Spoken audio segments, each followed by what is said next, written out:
Awesome, perfect. Cool. Awesome. So as we've heard from the past couple of great talks, dust is very important, but dust doesn't exist on its own.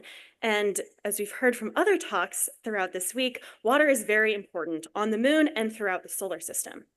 That means that experimentalists like me need to prepare some sort of analog to dust and to dust and water.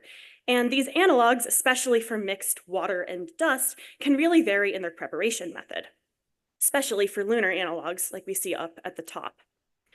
A lot of remote sensing observations of water in particular look at the phase-sensitive 3 micron or 3300 wave number OH stretch. So that's also what I'll be focusing on today. And my work in particular has applications to lunar water formed by impact melts and also to cryovolcanism deposits on other planetary bodies like Enceladus. So all of my experiments I've done in an ultra-high vacuum system that I cool with liquid nitrogen. And I'm really focusing on very thick ices of about 1,000 monolayers to look at the bulk properties rather than surface interactions. All the infrared that I do is reflectance, absorption, infrared spectroscopy, or RARES for short. So the most important part is the two different methods that I'm using to form the water ice and the water ice and mineral analogs. So vapor deposition over on the left is very well studied. It's been used to produce ice analogs of a bunch of different compositions for quite some time.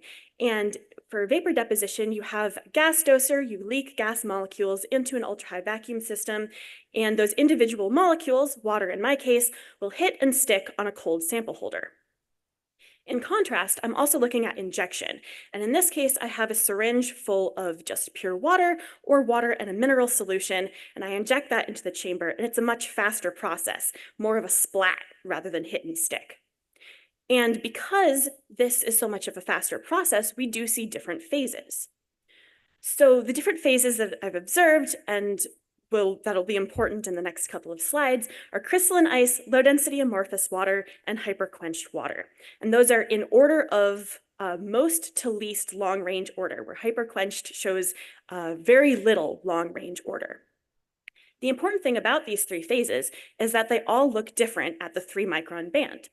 So the figure that over on the right is going to be very similar to the other figures, so I'll spend some extra time talking about it. Here, we're looking at wave number on the x-axis. We're looking at the 300 or 3300 wave number feature, or the OH stretch, and we're looking at crystalline, low-density amorphous, and hyperquenched water.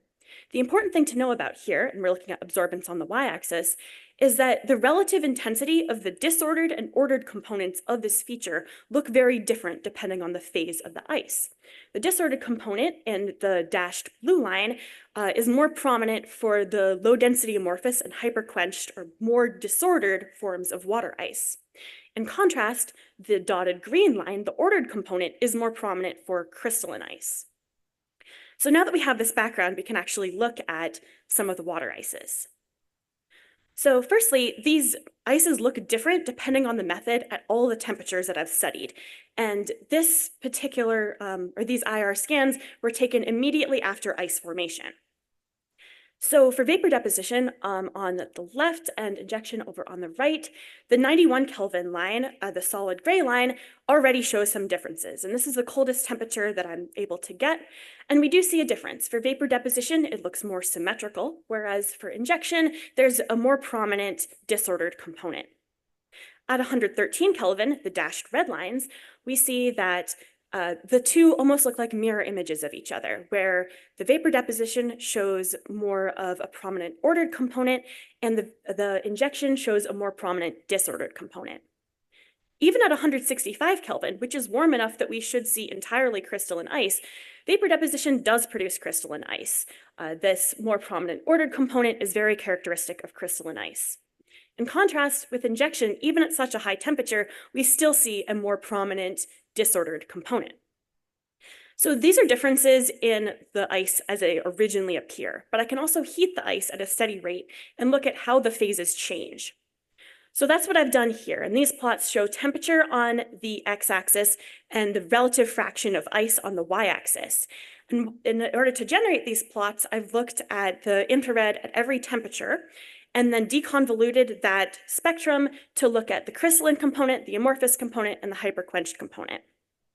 And you can see that these have similar evolution. They both are largely steady state up until the onset of the cubic phase transition, shown by that vertical green line, though it happens at slightly lower temperatures, about 143 Kelvin for vapor deposition, versus higher temperatures at about 152 for injection.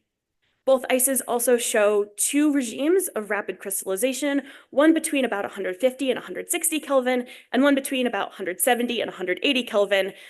With more heating, eventually all the ice is gone. The important thing to note here is that at all temperatures, the relative amount of crystalline versus amorphous component is different. And that suggests that these ices really are different, and that difference is retained even with heating.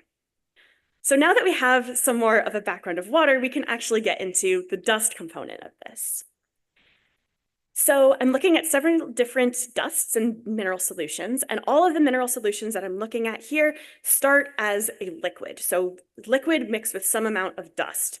I'm looking at solutions of 5, 10, 25, and 50 weight% dust, and the rest is all water.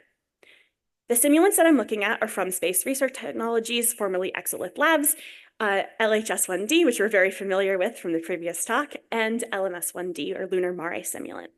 I'm also looking at several different individual minerals for comparison, and these vary in iron content because iron has been shown to act somewhat as a template. So iron silicate has by far the most iron, and then olivine, bronzite, and anarthrosite were all chosen because they're components of either LHS1D or LMS1D. So our simulant mixtures behave differently at every weight% that we've looked at. And here we have LHS1D on the left, LMS1D on the right.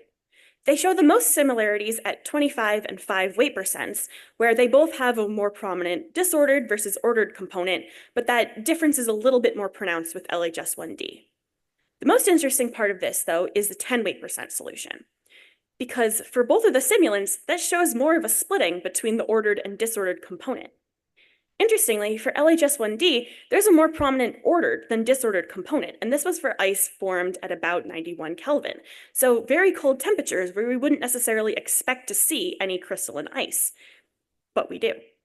So this means that the interactions between dust and water can be very important for the water structure as well as for the dust.